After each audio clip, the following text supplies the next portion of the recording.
what I have been doing is watching a few birth vlogs, and it's so interesting now that I had my daughter at 21, my first daughter Mia. It's coming up for Mia's birthday. She's going to be 22 this year, and watching these birth vlogs, it just took me back to when I had her and how different things were then. And even if no one else watches this video, it'll be a nice little memory for Mia to have. I do have to state that me and Mia's dad split up when she was about 9 months old, and after a rocky year or so we became very, very good friends. Thought the absolute world of him. Unfortunately, Mia's dad passed away when Mia was 7, which was absolutely devastating for her, for all of us, but especially for her. So she finds it very difficult to talk about her dad. So I thought this would be a nice little memory, as hers was definitely the easiest birth out of my 3. My other 2 are very traumatic, so I might do all 3. I thought I'd start with Mia's birth and finding out I was pregnant with her and everything that it kind of entailed, the good, the bad, the ugly. So let's get into it. So I'd been with Mia's father for about 6 months. We had quite a rocky relationship. We were both very, very fiery. We'd actually split up at the time that I found out I was pregnant. We'd been to a friend's funeral the day before I found out I was pregnant, and at the funeral Mia's dad got stung by a wasp or a bee, and he was allergic to the sting. He would go into anaphylactic shock if he was stung by bees or wasps. So he said, will you come to the hospital with me? I went to the hospital with him, and once he was being seen, I left and I went home, and I remember just feeling absolutely exhausted. These were kind of my only signs of being pregnant, was I felt so tired. And I remember I'd met some friends for lunch, and you know when you go, oh, my belly's full, and I tapped my belly and it felt quite hard. I didn't really think anything of it. And then the day after the funeral, I woke up and I felt very, very emotional. So I went round to see my friend. I was actually babysitting for 3 young girls that I class them as my nieces, because daughters of a close family friend, and I was their childminder for a good few years. And I went round to see my friend, and I was like, I think I'm late. And I was one of these girls that didn't really keep up with my periods, and I just come on my period when I come on my period. And I just had this strange feeling that, I don't know, I didn't think I was pregnant, but I was like, I'm sure I'm late. My friend said, I'll go and buy a pregnancy test for you. She went and bought the pregnancy test. I took the pregnancy test at her house, and literally before I'd even turn around to flush the toilet, she said, Emma, you're pregnant. It had come up straight away. I was 21, and for my 21st, I'd gone out and had some cocktails, and I remember thinking to myself, I'm not getting drunk. Little did I know I was already pregnant at the time. She said, Emma, you're pregnant. And my initial reaction was to burst into tears. She rung my ex-partner and she was like, you need to come round.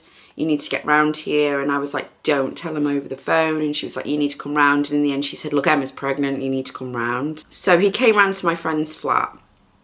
He was brilliant.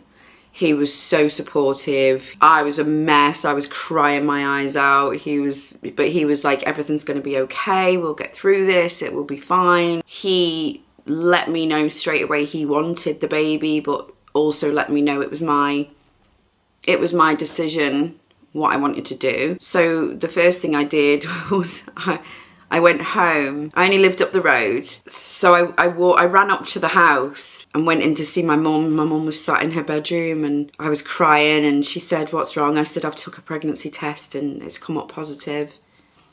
And I'm the baby of the family, and I was still living at home. I very much was still a baby. My mum was still tidying my room and making my bed. And yeah, I was still a little princess.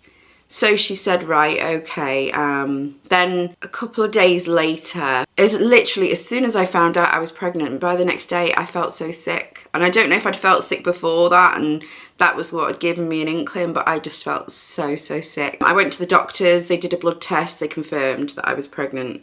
And at this point we'd kept it from my dad. My dad was quite military, he was very old-fashioned, and he didn't have the best relationship with me as dad at the time because we argued a lot and things like that. So yes, I had the pregnancy test and then I had the blood test, and straight away I just felt so sick. I remember, oh, I could not keep anything down. I was sick morning, noon and night with Mia. I put on 4.5 stone. I was hungry all the time. I'd have what were my cravings with Mia? Chinese spare ribs. At the beginning, I could only keep salt and vinegar crisps down, salt and vinegar squares. And then it went to Chinese spare ribs. And then always at about 2, 3 o'clock in the morning, I'd wake up and crave Weetabix with loads of sugar on, which was crazy. A couple of weeks in, I told my dad. I'd obviously didn't really know what I was doing, whether I was keeping the baby, not keeping the baby. I told my dad. And he hit the roof. He went absolutely berserk and was demanding that me and Mia's dad get married and that I move out and things like that. And it was just a shit show. It really was a shit show. And then a couple of weeks later, my dad was quite a tough man, and I just remember him walking into my bedroom with a bouquet of flowers. He'd never bought me anything in my life and put this bouquet of flowers on the floor. He put this bouquet of flowers on my bed and just said, "I'm sorry for being so horrible." And from that day, all the way through my pregnancy, my dad was so supportive. He would cook me the maddest things at stupid o'clock at night. He'd make me burger toasties and these little mini potatoes with chives on. And he would rub my back at 9:30 at night when I was being sick and be like, "Oh my God, Emma, I thought this was supposed to be morning sickness." But looking back, I had Mia in 2002 and there was no such thing as a birth plan that I was aware of. There was no such thing as choosing how you wanted to have the baby. There was no such thing as asking for an epidural. At the time, you couldn't even find out the sex of your baby, which is crazy now. Even when Ella was born, you couldn't find out the sex of the baby. So my pregnancy went pretty much okay. I did put on a lot of weight. Me and Mia's dad were kind of on and off throughout the whole pregnancy. I felt very sad throughout my pregnancy, and I've learned that I carry boys a lot better than I carry girls. I put on, like I said, I put on a load of weight. I was sad all the time. I felt my body was completely different. I cried a lot. I had no control over my hormones. My hormones were all over the place and I felt insanely jealous. I remember him saying that Britney Spears had a good body, and I hated Britney Spears with every fibre of my being because I felt fat and ugly and unattractive. And, you know, she was this stunning young girl with a great body, and I was just like, I didn't enjoy the pregnancy part. I felt so sick. I didn't actually really stop being sick up until I was about gone 6 months pregnant, and I was still being sick. And then we had Christmas. I was heavy, 6 months pregnant, and then her due date was I think it was it was St. Patrick's Day, which is actually tomorrow. So that's kind of what spurred me to do this vlog. Her due date was St. Patrick's Day. That came and went. Nothing happened. I remember a couple of weeks before Mia was due, Mia's grandfather was very ill with cancer and he passed away. And he really wanted me to have a girl, which is such a shame that he never got to meet her. We went to the funeral. I was 2 weeks off giving birth. I was huge. And Mia's dad had just lost his own dad and, you know, was going a bit wild and kind of went off on a bender, what we call it in the UK. He went off on a bender. He was out partying, drinking, and left at home on my own. My due date, I was up a ladder helping my friend paint her flat, and she was like, "You're crazy." I was safe. It was, you know, the ladder was safe, but I was like, well, I don't think this baby's coming today, so let's get painting. Fast forward to the 26th of March. Hang on, I've got to turn this heating off, it's burning me bum. I had to sit on a blanket, it's burning me bum. Yeah, so fast forward to the 26th of March. Me and Mia's dad were in an okay place again. We'd spoken, we'd sorted things out. And I remember that I was putting up, it was a baby bath that had shelves below, and then you had the bath, and then it had a changing mat that flipped over. I don't even know if they still do them. I was putting that together in the bathroom, and I started getting period-like cramps. I didn't know if it was what it was, you know, 21, quite naive, never been pregnant before. I'm just going to turn this brightness up. It seems to have gone down a bit. Oh, is that too bright now? Might be. If it's too bright, I'm sorry. Yeah, so I was putting this baby bath up and I was getting cramps. And then that evening we all sat and watched American Pie. Had just come out and we'd got a copy of it, but it was like a pirate copy. It was terrible. So we were all sitting in the living room having a Chinese, watching that. And I remember I kept getting pains like I was gonna have diarrhea, and I kept running off to the toilet. I did have diarrhea. I actually did. So I thought maybe it's the Chinese, you know, I had curry sauce. I thought maybe that's it. And we all went to bed and I just kept cramping. And then it got to about 2, 3 o'clock in the morning and I got up and I'd been timing them for a good 40 minutes, an hour, and these pains were coming every 5 minutes. So I remember going down to my mum and I said, Mum, I think it's starting. And she woke up and she was like, why? And I said, I keep feeling like I need a poo. And she kind of snapped at me and she was like, Emma, it doesn't feel like you need a poo. You'll know if you're in labour. And I was like, it's happening every 5 minutes. So she was like, okay. She got up, we had a cup of tea, she timed them a little bit. They were happening every 5 minutes. So we rung the hospital, which is about half an hour's drive away. And they said, come in. So my brother-in-law was going to take me, so my mum got hold of him. Mia's dad obviously got out of bed and started getting ready and everything like that. I remember going and brushing my teeth, and my dog, God bless her, my dog died years ago, but my dog used to sleep at the end of my bed. And you know, the day I brought Mia home, that dog was never the same with me. She gave me the dirtiest look, walked out, and she was never the same with me. It was heartbreaking. Yeah.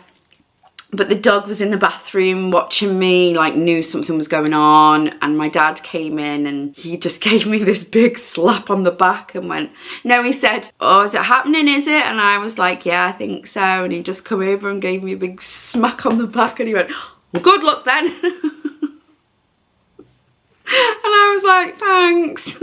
It was, oh God, that was just kind of the relationship that we had. So my brother-in-law came and he had a very nice car and he was like, please don't let your waters break in my car. I was like, oh, I will try not to. It was a really, really foggy night. I remember it being really, really foggy. So we drove up to the hospital. We got to the hospital. I got put on the monitor and everything like that because when I was at 3 months gone, I had a bleed. And then about 6 weeks before she was due, I had another bleed, which again, she was fine. We got to the hospital at about 4 o'clock in the morning and we just got put into a room. My mum was there, me and Mia's dad were there. Went on for hours, 4 o'clock in the morning. So I'd been in slow labour from about 2 o'clock in the afternoon on the 26th. We're now talking 4 o'clock in the morning on the 27th. And it was just every 5 minutes. I was just constantly going to the toilet, constantly feeling like I needed to empty my bowels, constantly wiping myself to the point that I made my bum roll.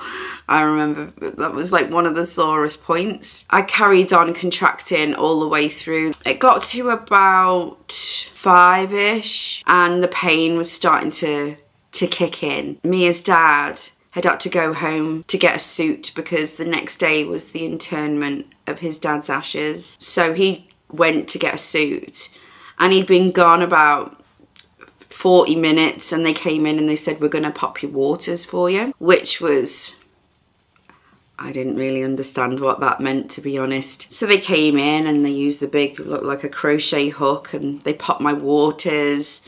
And that kind of ramped everything up. I remember within about half an hour, I was in a lot of pain and I asked for some painkillers, and don't ask me why. This was how naive I was in my 21-year-old brain. I thought they were going to bring me in some tablets. And she said, right, just lay on your side and pull your nightie up and get your bum out. And injected me with pethidine in my bum, I remember. And I thought, oh, I don't even think I had gas and air with Mia. I don't think I did. I think I just had that one shot of pethidine. So then I remember the next minute, Mia's dad turning back up. I could smell drink on him. And I was like, you've been for a pint. And he was like, I went for a pint while I was waiting for the bus. I was fuming. So he was all giddy, you know, felt a little bit tipsy. He probably had more than 1 pint. He felt a little bit tipsy. He's pumping my bed up as far as it will go. And it was, so I was going, zzz, zzz, zzz, zzz, zzz, zzz, psh, back down again, zzz, zzz, zzz, zzz, zzz, back up, psh, back down again. It was driving me insane. So then the pains were coming thick and fast. And I remember then my sister was there. My sister came in with her husband. First thing she said to me was, "You've got my t-shirt on." I was like, I know.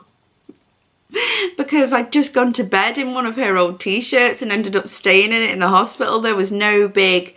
I had a hospital bag, but I don't know why I didn't end up wearing the nightie that I took. I just stayed in this t-shirt, which is strange. Looking back, I don't know. And then my best friend was there. Yeah, my room was full. They brought in my tea. "Do you want tea?" I couldn't even speak at this point. My sister was like, "I'll have it." So my sister was sat there eating me dinner. She was like, "Oh, it's like being at the cinema." So there was my mum, my partner, my sister, my brother-in-law, and my best friend all in the room in a world of pain. I can't open my eyes by this point because the room was spinning. The pethidine had obviously kicked in. I remember jokes being said, "Come on, Emma, the football's on at 7:30. Come on, Emma, Coronation Street's on at 7:30. Never mind the football." I could just remember these conversations going on. "Oh no, my battery's gonna die one sec. Don't know what that light's gonna be like." So yeah, everybody was in the room and I was asking my mum to rub the bottom of my back because I was really getting pains down in the bottom of my back. And I just remember they'd given me a pad. I'd lost my mucus plug a few hours before. My mum was rubbing the bottom of my back and I just remember my whole body started to push, and my mum said, "You're not pushing, are you, Emma?" And I said, "Yeah." And she said, "Well, stop it." And I said, "I can't help it." So my best friend went out to the nurses. You were kind of just left to it. My friend went out and she said, "Look, she's pushing." I still had my pants on, I still had my knickers on, I had like my leggings on. And they said, "Oh, okay." And 20 minutes went by and I was really pushing and burning. Oh, the ring of fire. The burning, I remember the burning. And after 20 minutes, my friend got quite irate and she went back out and she said, "Look, she's gonna have this baby in there if you don't come in." So they all came in. They pulled the curtain round for a bit of privacy and they said, "Oh, we're just going to check you, Emma." And I remember just lying on my back and then whipping off my leggings and my underwear. And they said, "Oh yeah, you're ready." And the baby's head was crowning. So they literally wheeled me down to the delivery suite straight away. And when I got into the delivery suite, there was one midwife. One midwife was my partner's auntie, and she said, "Oh," she was actually finishing work and she said, "Oh, can I stay?" And he said, "Of course you can." It was only my mum and my partner that came to the delivery suite, obviously. And then there was this other midwife that wasn't particularly friendly and she said, "Can you get onto that other bed?" And I just looked at her and said no. So my partner and my mum had to lift me off one bed onto another bed. And as they did, I looked back and seen this mound and I thought I'd pooed, but it was like blood and gunk. And I was like, "Oh my God, have I pooed?" And my mum was like, no, it's not poo. So I'm in the delivery room, I'm pushing, but for some reason, the pain, you want to close your legs. I kept trying to close my legs and I kept getting told off by this not very nice midwife. "You need to open your legs, you need to open your legs." And I remember just pushing and pushing and pushing, getting to the stage where I was in so much pain. I was like, "I can't do it, I can't do it." And my partner was trying to be very supportive and he was like, you can, come on. And my mum was like, "Right, pack it up. Yes, you can, get on with it." Because that's what I needed. As soon as she said that, I was like, right. Obviously, her head was born and they said to my mum, "Do you want to come and have a look?" And my mum was like, no. My partner was up this end the whole time. And they said to my mum, "Do you want to come and have a look?" And she was like, And they said, "Come and have a look, the baby's head's out, you know." So my mum went down that end, and as she did, Mia was born, and Mia came out like Superman. She came out like this. And unfortunately, a load of yuck just kind of hit my mum. But for me, it just felt like this never-ending pain. This pain was never ever going to end. And then my whole body felt like it convulsed in a way. And then she was there. This little baby was there. It was just amazing. And I know from my second child, which I'll do the other birth vlogs, because I know when you have the instant love and I know when you don't. When I had Mia, I looked at her and it was instant obsession. I would die for this child. You don't even realise. I know they say the dad doesn't realise until the baby's there. And although you feel all the kicks and everything, when your baby is born, that's why on all these birth vlogs, you see these women in so much shock because there's this tiny baby there and you've managed to push it out. Like the female body is just so amazing. The things it can do is just so amazing. My lips are really dry. I might get some Vaseline on. So yeah, she was born and she was £8.5. Her battery's going to die again. So back then there was no such thing, as far as I know, of the offer of a water birth or dimming the lights, putting fairy lights up, a playlist, anything like that. And I've heard so much about oxytocin, like nobody ever promoted, you know, stimulating oxytocin or anything like that. Mia was born at 7:43 p.m. on Wednesday. I think it was Wednesday. Yeah, because it was football in Coronation Street. Wednesday, the 27th of March 2002. So she was 10 days late. She was £8.5. She was just, you know, when they say, oh, they've been here before. She had the tiniest cry when she came out, and my sister, her husband, my best friend, they all come in the room, they all had a hold of her, and she was just wide-eyed, looking around, so serene, so peaceful. I was having injections in my leg. I think it was something to a K. It had a K in it to help birth the placenta. And I remember my partner being tearful, my mum being tearful. My dad had actually rung the hospital because this had gone on for so many hours. He'd rung about 10 minutes before just to ask if I was okay. And my mum went and rung him and told him it was a little girl. And mum was so proud that she'd gone out and told my sister and that it was a girl, and she was crying and everybody was happy. And then I remember them checking me and saying that I had torn, and they were prepping to stitch me up, and my mum came and held my hand, and I just said, this is gonna hurt, isn't it? And she went, yeah, because my mum got stitched and they hadn't anaesthetised her, numbed her properly, and my mum felt it and she kicked the doctor. I'd lost my best friend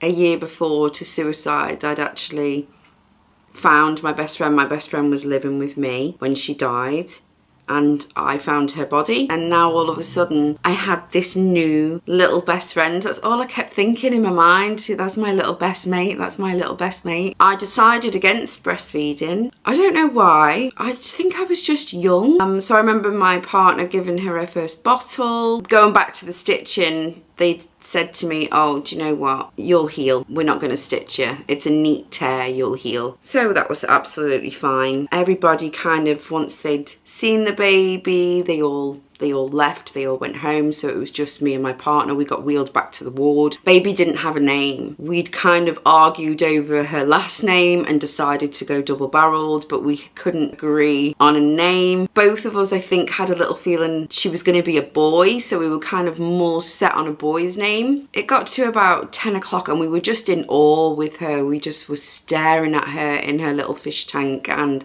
her dad was placing all these little teddies around her and things like that, and we were just in this bubble, like this little bubble of loving this little girl. So then it got to about 10 o'clock, I think it was, and they said to my partner, you have to go. And we just looked at each other because I didn't know he couldn't stay with me. It's so strange, isn't it?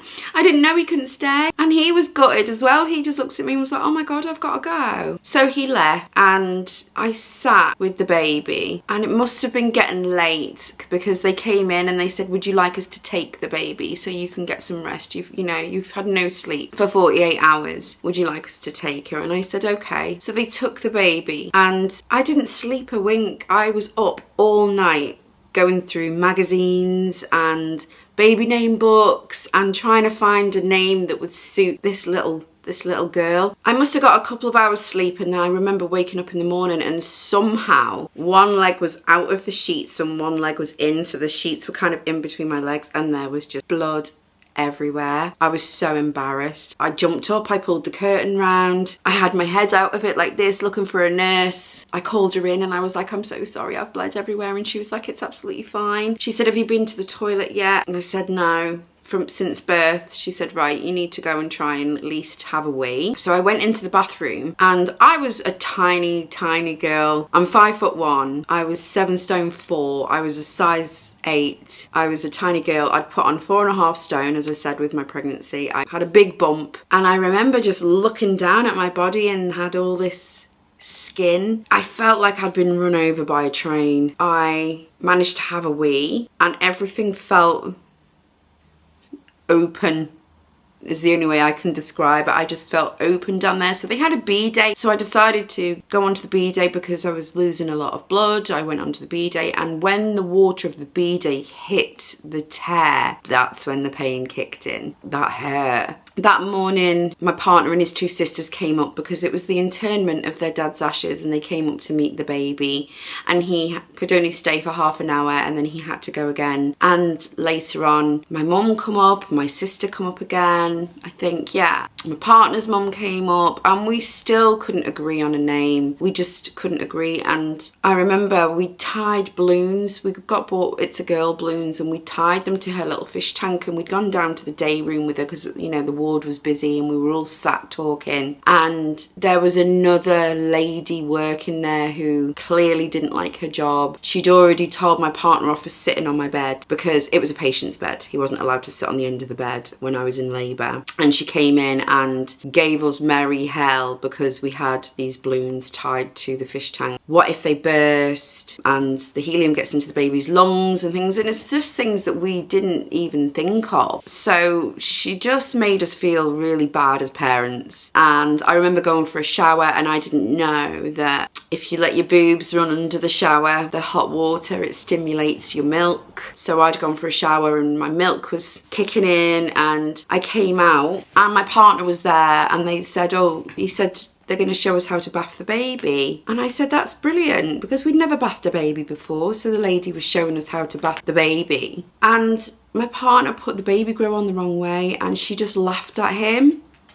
And he was so embarrassed, and I felt so protective over. I did snap. I was like, he's never been a dad before. Because she was like, he put the baby grow on the wrong way. I was like, well, he's never been a dad before. There was just little things, you know, that, you know, we were so young. We didn't know. Family had been, and obviously hormones everywhere. We just couldn't agree on a name. So we put a name that I liked, a name that he liked, in a cup. And the third name that we both kind of liked was Mia. We put them all in a cup when everybody was gone. It was just me and him and the baby. And we said, whatever name we pull out is going to be her name. And we pulled out the name, and it was the name he chose. Should I just say the names? Okay, his name, he chose the name Molly. I chose the name Erin. And the third name was Mia. And he pulled out the name Molly. And he picked her up and was like, oh, Molly. And I just looked and I said, she's not called Molly. It's not her name. And he was so upset with me because he was like, you're not going to give in until you get your own way. And he walked out of the hospital. He just left. So I sat there and I thought, she's just not Molly. It's not her name. I just knew it wasn't. So back then, we didn't even have, we had mobiles, I think, but I didn't have mine with me at the hospital. Yeah, we did, because I rang him when he was on the bus. I didn't have a mobile with me. So I said to the midwives, could you keep an eye on her for a minute? Because I had to walk all the way out of the maternity unit, all the way to the front of the hospital, which was quite a way, to ring him. They said, yes, we'll look after her. So I did that. I left her. I walked down. I went to the public phone box at the entrance of the hospital. I rang him, he was on the bus going home. And I said, look, you don't like the name Erin. I don't like the name Molly. Not that I don't like the name, but I just didn't want it for my child. I said, why don't we meet in the middle and we'll call her Mia? That was the third name. So he said, okay. So we agreed on to call her Mia. So I walked back up to the ward and walked to where my bed was, and Mia's fish tank was there. And no midwife was with her. No one was with her, and she was choking. So I lifted her up. She did have a lot of mucus on her chest when she was born. Obviously the day before, I picked her up and all this vomit came out of her. Trigger warning, you know, but all this vomit came out of her. And I was so upset that I understand completely. They're busy, they've got a lot to do, but I'd specifically asked for them to keep an eye on her, just why I went to the phone. As a new mum, that is so frightening. It's so frightening to come back and see your baby so red with wide eyes, choking. The dogs are now going to fight. And that night I just felt so emotional. I knew everybody was going out to wet the baby's head. And I just sat there and I didn't know anything about baby blues or anything like that. And I just felt so sad. I don't actually know where I got to because my camera died and I've had to wait for half an hour for it to charge up again. But yeah, so we'd named her Mia. And going back to what I was saying, when they took her for the night and I stayed up all night, they brought her back at about 7:30 in the morning. And I remember looking at her thinking, oh, my little best mate is back. And I can honestly say that she is one of my best friends in the world. We've been through everything together, you know, we've been through life together, and yeah, she's just absolutely amazing. I remember the day that I got sent home with her, the day I brought her home, my emotions had been very up and down. I'd contracted, or I'd got mastitis in my boobs. My boobs were so sore, I remember. And I remember going home with her and stepping into my bedroom for the first time and feeling so overwhelmed with emotion, because I just looked around and thought, I'm not that little girl anymore, and I'm a mum now. And I remember the whole day kind of fighting back tears all day. It was very strange. Me and her dad had a massive argument when she was about two weeks old, and we were on and off then up until she was 9 months. So the majority of the time it was just me and her, and we did everything together. I was still living at home. My mum was fantastic in the way that every morning, I mean, Mia used to wake up between 5 and 6 in the morning for her feed, and every morning about 7 o'clock my mum would take Mia so I could have a bath and have some breakfast, and of course that is such a luxury. But for the rest of the time my mum was like, that's your baby, you do the night feeds, you know, she's yours. And I'm so happy that now you women have a choice of a birth plan. I wasn't even told that I could give birth in a different position than on my back, which is apparently the worst. It's the most painful. I wasn't told that I could squat. I wasn't told that I could stand up, anything. So I'm so glad that things have evolved so much since then, that you can dim the lights and you can have fairy lights and a playlist and an epidural and a birth plan and exactly how you want it to be. I think that's absolutely amazing. And I know that the generation before me, my mum's generation, had it a lot harder than I did. Some of them didn't have pain relief and had babies at home, and they had to... Cats scratching the side, they had to stay in hospital for a week, and you know, all this crazy stuff. So it's great that things have evolved to the point that they are now. I've been loving watching these birth vlogs, and if I could have my time again I probably wouldn't film it personally, because I was a scared 21-year-old girl, and my other two births were very traumatic. That is my little birth story with my little baby nearly 22 years ago when I was just 21. She is the best thing I ever did in my whole life, and I'm so proud of her, and I'm so proud of where we've got to from 22 years ago, how we've built up our lives and built up our businesses, and she's successful, and she's just got a good friendship group, and you know, she's just a brilliant daughter. I couldn't ask for more. But anyway, thank you so much for listening. I know that I don't normally do many chatty. I think I've done one chatty video before. I think I will do Ella's birth story and Tayton's birth story further along, but yeah, they'll probably have to have a trigger warning. But yeah, thank you so much for watching, and I hope to see you on the next video.